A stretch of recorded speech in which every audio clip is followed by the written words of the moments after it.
Greetings everybody, welcome to G4G here on YouTube. Today we are talking about a fun little topic that I kind of been thinking of all week, and that is my dirty little secrets when it comes to Marvel Avengers Alliance. Now please understand a couple things about this video. What you're seeing here is old footage. This is not footage from the current alpha.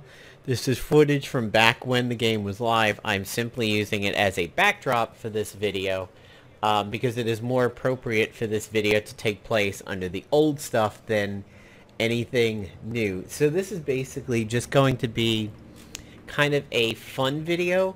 These are not really necessarily going to be like the dirtiest secrets in the world or anything like that. It's just going to be some stuff that's kind of fun and interesting. Some of it might be slightly enlightening as a dirty little secret. Some of it might just be, haha, that's funny. So I just want to get that out of the way right now. You're not going to find out something crazy like I have a third testicle and it's attached to the back of my neck or something like that, or I cheated my way through all of a Marvel Avengers Alliance. That's not what you're going to hear over here. But okay, so one of my top things that I want to talk about over here, since it's been brought up sometimes in the comment section of my videos, I actually did not dislike Kingfisher at all. Occasionally I've seen comments down in some of my videos. It's like, oh, it sounded like you had some beef from Kingfisher. No, I absolutely didn't.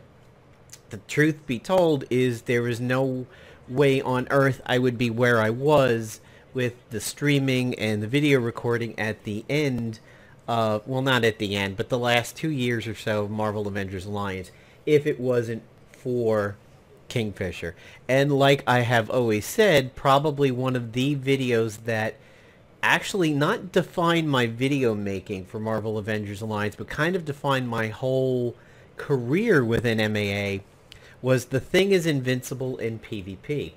The reason why I say that is in that video, he stated that he wanted to do a video on Black Bolt, but wound up finding out how much the Emerald Prism was completely nutty with Thing's own tanking passive. What that did to me is it revealed to me that Marvel Avengers Alliance is as much of a thinking man's game as Magic the Gathering. So I was a huge, I wouldn't say a huge MTG nerd, but I liked the game. I liked the high concept of it, is the best way to say it. I wasn't a competitive player. I didn't play like Friday Night Magics and everything, but I enjoyed designing really, really good decks. Now, I'm not going to say they're going to work out very well, but I like coming up with deck ideas. And if you're an MTG fan, one of my favorite things to do is, of course, the slivers, because the slivers are fucking crazy. And they're so robust and everything, and I'm probably going to have a few viewers going, yes, finally a Slivers fan. But when Kingfisher did that video, and how he paired up the Emerald Prism with something Thing was doing, that's when my brain did this.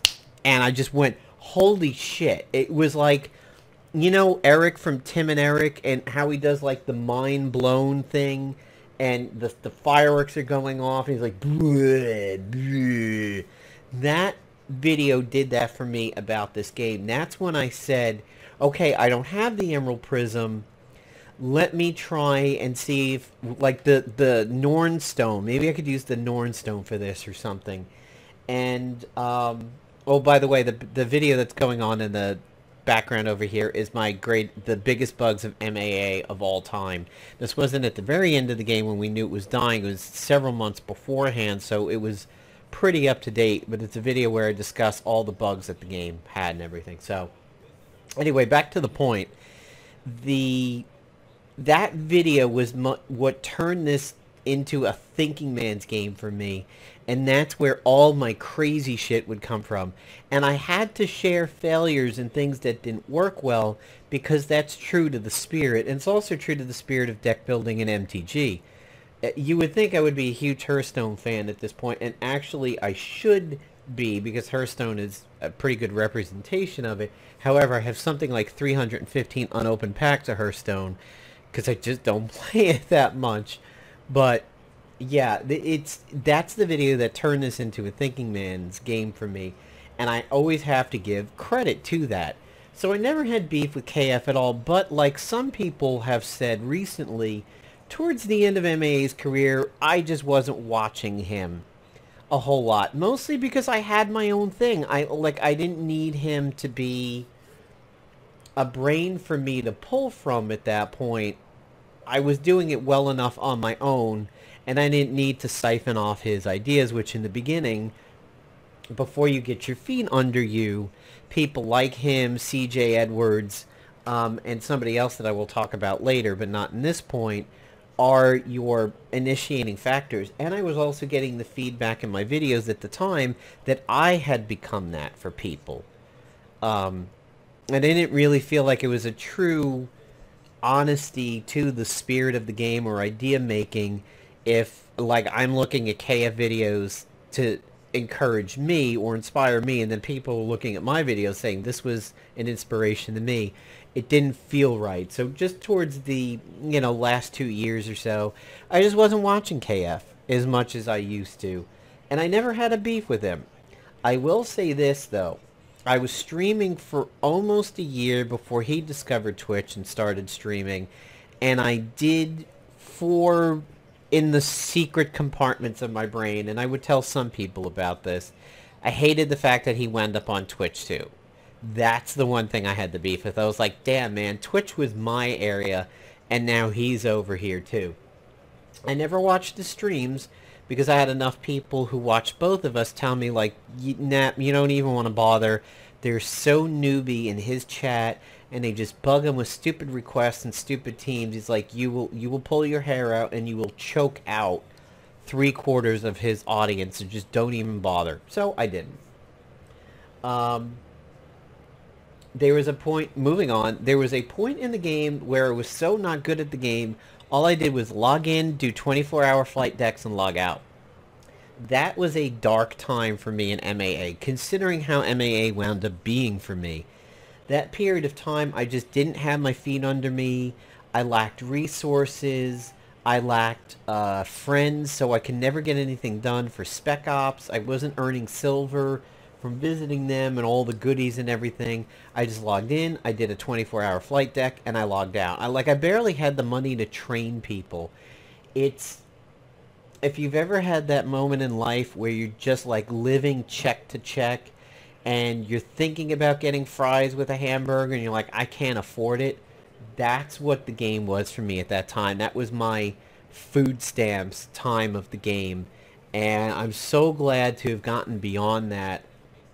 And I truly appreciate how bad things were then and how I ended the game. And it really came a long way. And I'll tell you, the key to it was friends. It was getting on a thread of like, hey, post here if you want friends on Facebook for agents and everything. And as soon as I got a robust set of friends, and there were a lot of 300s for, the radio out for an enemy, a friendly agent to come by, to me, that's when things turned over and the game started to get much, much better for me. My first Adamantium win, aside from the Angel season, which was a given, my first real Ada win was around the Agent Venom or Rocket time. It was somewhere between Agvi, Rocket, or Karnak that I got my first legitimate Adamantium. The good thing was, after my first Ada win, I never wound up going back. I didn't get like Ada and dipped that back to Vibranium the next season. Towards the end, though, some of the seasons were so obnoxious, I was saying, man, I don't fucking care.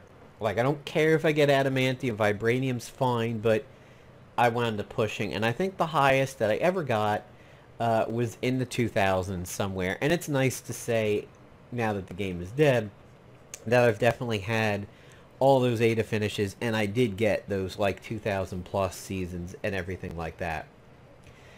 One of my most frustrating seasons was the season that the Beyond Corp can opener was the reward. I was really, really trying to earn diamond that season to get that reward. I finished in gold, and I regretted not having that Beyond Corp can opener for years afterwards.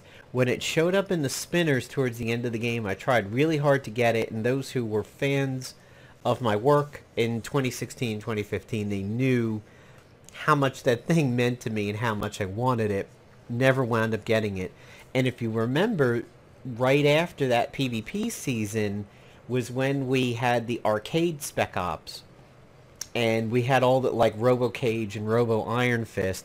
And I really hated the fact that I did not have that can opener at the time. Speaking of streaming, when I was streaming, I never streamed against the Hellcarrier. So the Hellcarrier used to run on Tuesdays, and one time in the beginning of me streaming, JW pointed out to me, like, hey dude, you're streaming at the same time a Hellcarrier. I don't want to have to make the decision of who to watch. I went, oh shit. And I refused to stream against them. I would always stream, if I was streaming that day, I would stream up until when they started, and then I would stop and come back, or I would just start after. I would always play around that 1 hour or so on Tuesday that they did, and I just didn't want to split the community that way. However, I didn't care if Kingfisher was streaming, and I didn't care if Helicarrier was doing other streams beyond their Tuesday one. So if they were doing like an end of PvP or something, didn't matter to me. It was all fair in love and war at that point. But that Tuesday, the From the Hellcarrier broadcast, I never counter streamed versus them because I didn't want to split the community, and that was respect for them. Part of my nature for why I was the way that I was in Marvel Avengers Alliance, especially when I had the utilities and heroes behind me, I used to be a competitive UT player. Way back in the day when sites like Proving Grounds and Team Warfare and IGL and OGL and Cal and everything were a big deal. I used to be a competitive UT player, not saying on the level of like Fatality, but I definitely had friends that ran in his circles, and was a prominent player on several of the UT99 and 2K4 ladders, and would even go on to admin them. So I was a heavy admin at ProvingGrounds.com, later IGL, and then later Team Warfare until the games dried up and I stopped playing the UT series and moved on to World of Warcraft. It's a little nugget about me. And this was something that may have been obvious at the time, but I never really talked about it. The prime era of me producing my videos and streaming every day on Twitch, I was actually unemployed, which is why it was so easy to do. So in 2015, I would wind up losing the job that I had due to a merger, and we had an excessive amount of staff, so I got cut back. And also my guild in World of Warcraft stopped raiding because it was Warlords of Draenor and the content was so shit. A lot of people, real life kicked in for them, and they just didn't bother to try in World of Warcraft. So my guild, which had never stopped raiding in the history of its guildship since it started, which is back in, you know, early vanilla World of Warcraft, our charter is January 18th of 2005. We did stop being together during Warlords of Draenor. We were not raiding. I was not working, so it was very, very, very easy. I know that bug. That's the fantastic shielding bug before they fixed that as a free action, and you could do that infinitely in PvP. They had to fix that one real quick. I was one of the first people to realize that bug, and I actually did a video on it. But yeah, I recognized very early on how that could be exploited in PvP. But so I was unemployed at the time of 2015 all the way up until the game died. And I was not playing World of Warcraft the way that I am now. So content production was very, very easy.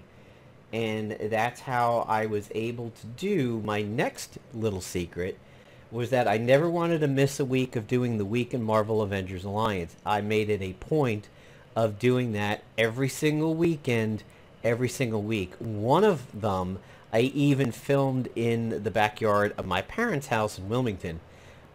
Those of you who know North Carolina know that Wilmington is slowly digging out from Hurricane Florence.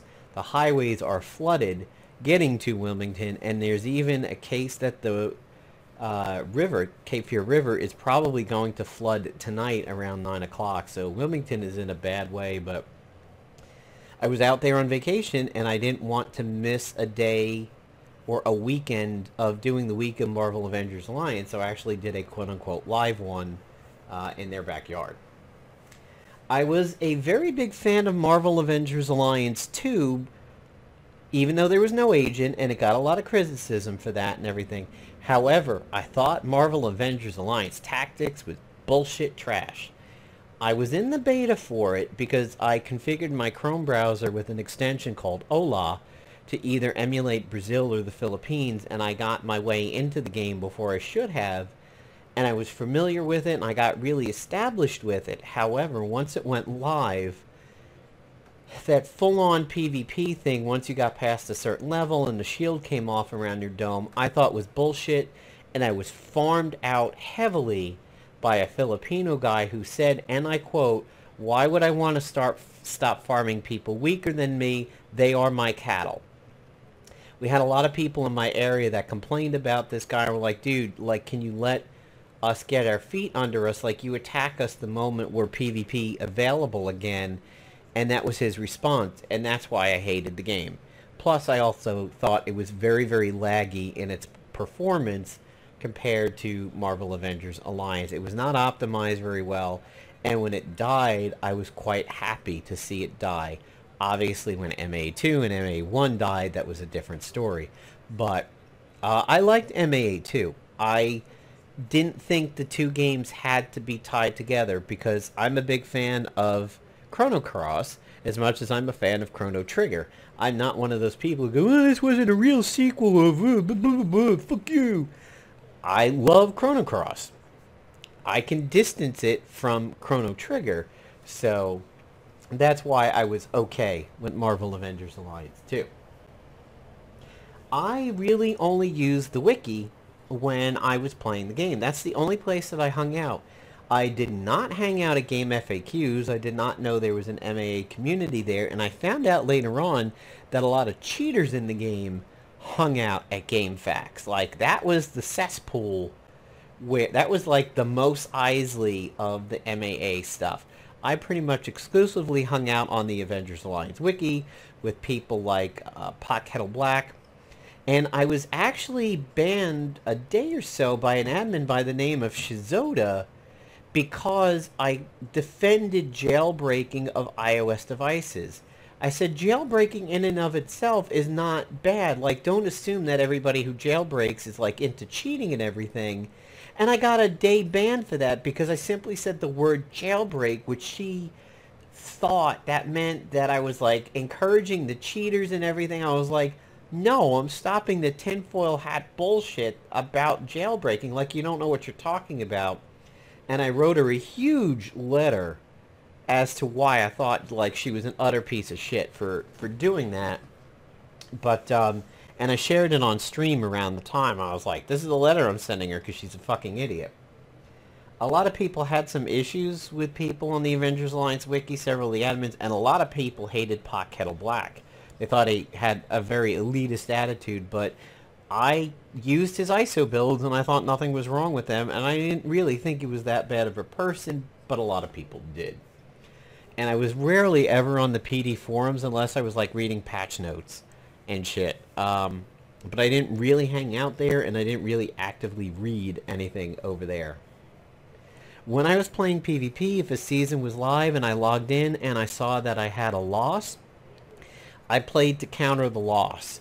That is probably why I didn't have those ridiculous negative 300 overnights in PvP, is that until I went to bed, if I logged in and I had a negative, I generally tried to counter it. So I was always taking my PvP in smaller chunks rather than being away from it for 10 hours and seeing all hell break loose. I once had a 20-minute match versus a rescue. So it was my agent versus rescue, and I was running the Stalker set. So you might not remember what this is. So it was the that Power Cell MK3, which was a little gadget, and then you had the shield generator gun, and then you had the Stalker pistol, and the Stalker pistol did something no other thing did in the game. It essentially marked them, and anytime that person would attack, all remaining members of your team would counter them as if they were all infiltrators.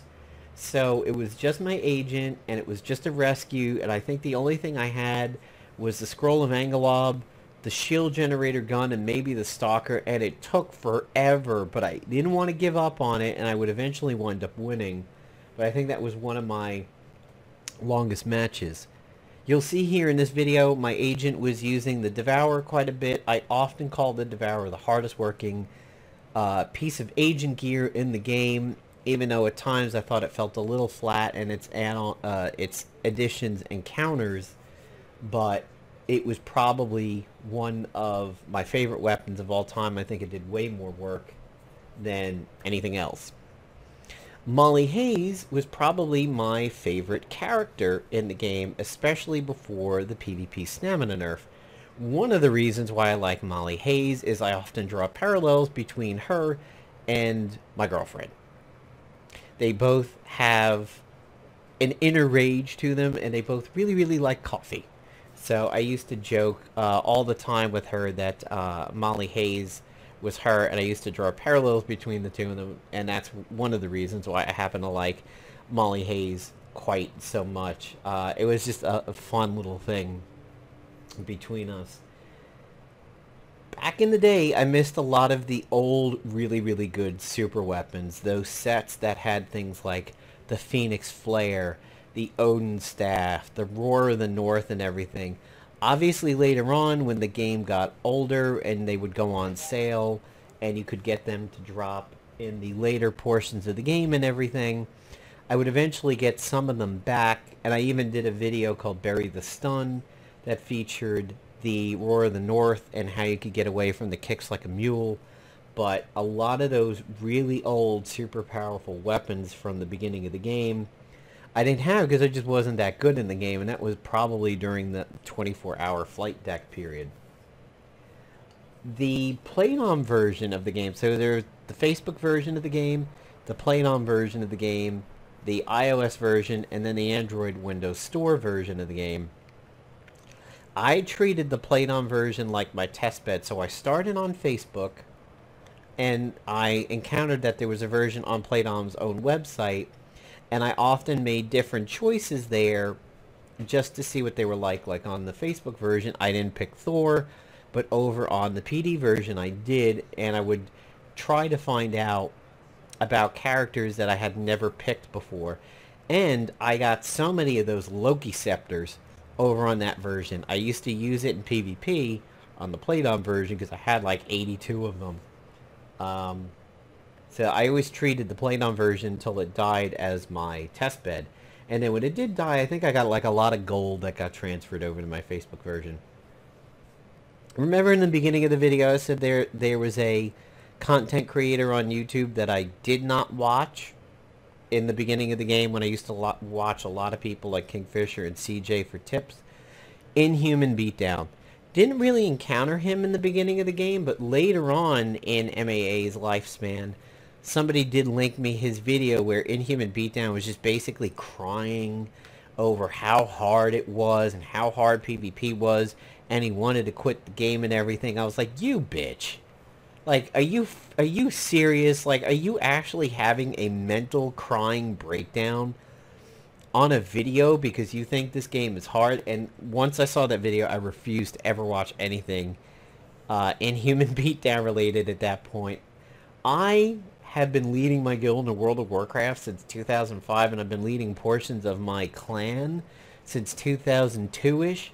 If I quit WoW today, I wouldn't have that reaction, and I have been doing it non-stop for close to 14 years now, and I wouldn't. And WoW pulls way more out of you than this game ever could. If I wouldn't cry over World of Warcraft, this kid is a complete tool for crying over Marvel Avengers Alliance. I'm sorry if he watches this video, but I think that is absolutely trash. Unless he was doing that for dramatic effect, then kudos for you for the acting, but yeah. I think that was kind of awful. Um, when I would do PvP, and this came out on stream every now and then, I kind of got busted for it once, I would get raging mad. Like, I lost my voice I don't know how many times because of some of the bullshit in PvP. It was just simply my release for it, I guess you could say. And if a match was going in an utter trash way, or there was a really aggravating character that was in there, I definitely had a lot of baby rages, like my girlfriend calls it. And there were several times where I lost my voice, and one of the times I was streaming, one of my common viewers, Alex, he's like, can you not yell in PvP? I was like, no, I'm gonna fucking yell, shut up, it's my stream. So I used to get, like, ragey, and it was more in this game than any others. And he busted me for it that time. I was just like, no, shut up, I will if I want to.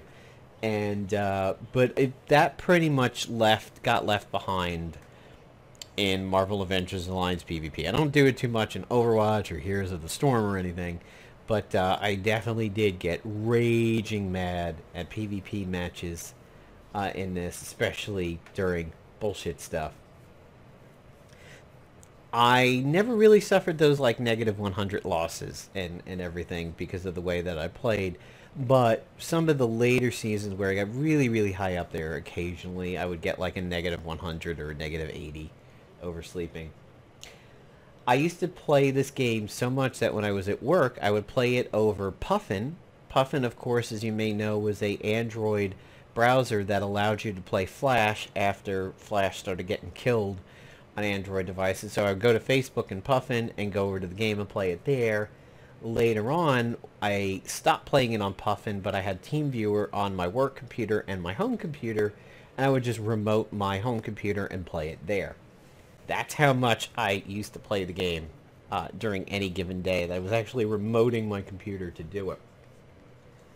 I got demonetized after Marvel Avengers Alliance died, so I made money when Marvel Avengers Alliance was live, although it wasn't specifically for MAA and YouTube. My channel was just big enough that it was pulling in enough views that a lot of people were approaching me to monetize with me.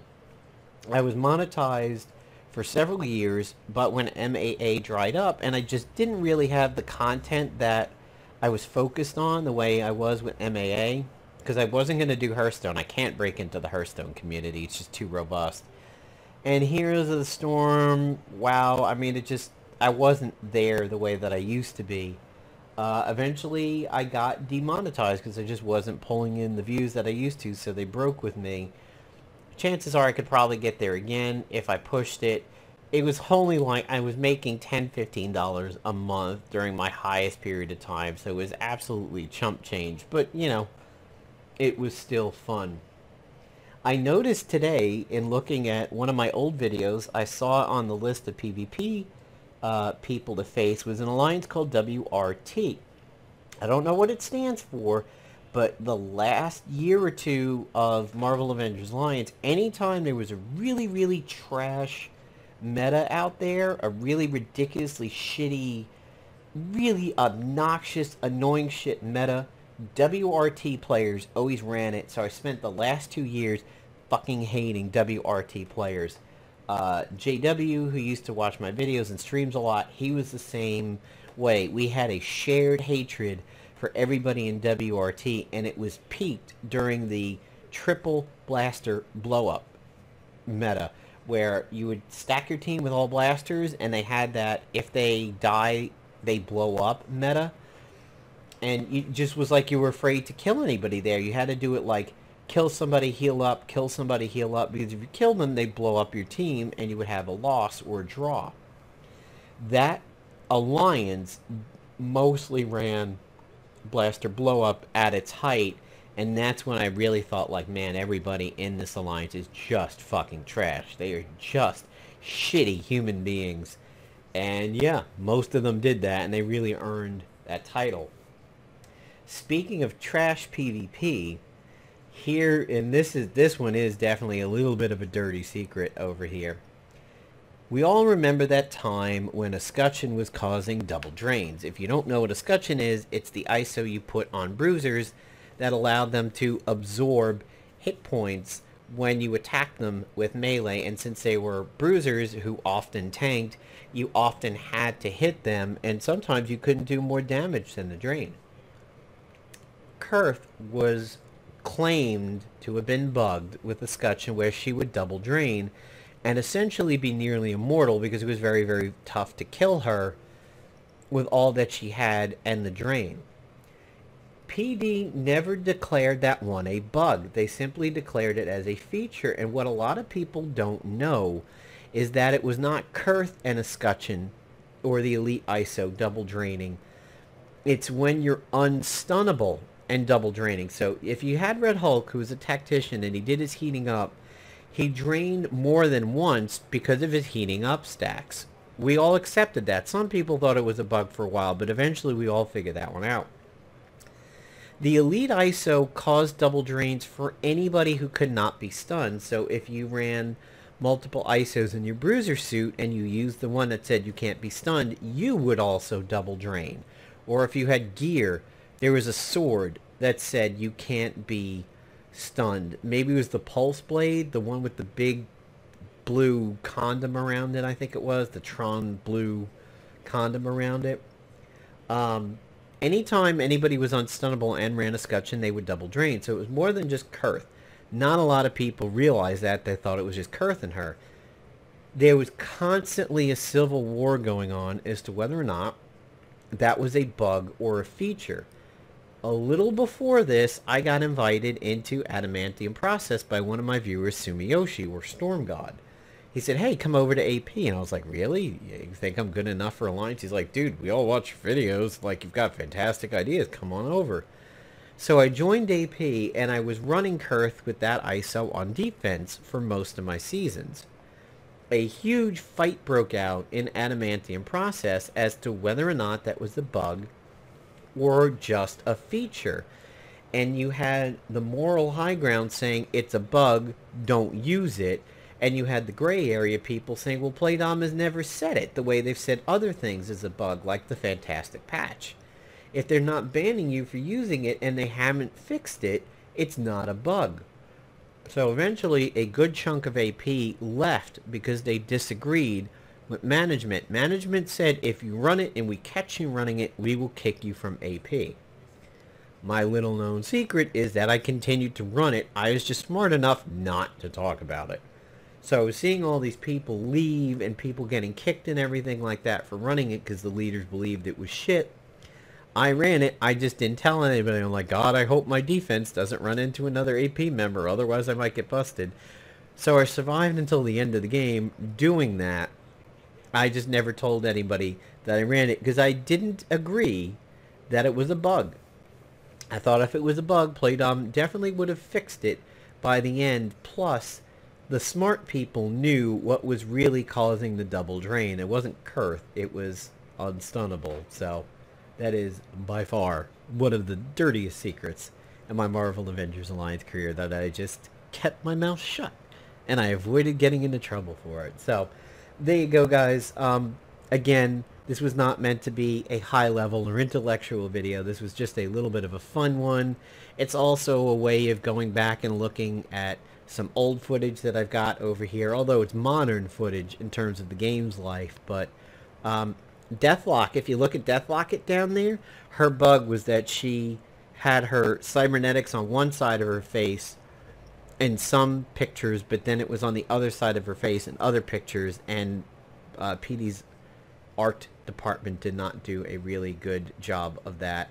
I think they got it fixed towards the end, and this video was pre-fixed, but yeah, they kept flipping what side her cybernetic stuff was on. So thanks a lot, guys, for watching. I hope it was fun. I hope you got to relive some things that you know, you went through too. You're like, oh yeah, God, that triple blaster meta was absolute shit. That was, God, that was a dark time in PvP. Or maybe some of my stories coincided with yours. So thanks for watching, everybody. Take care.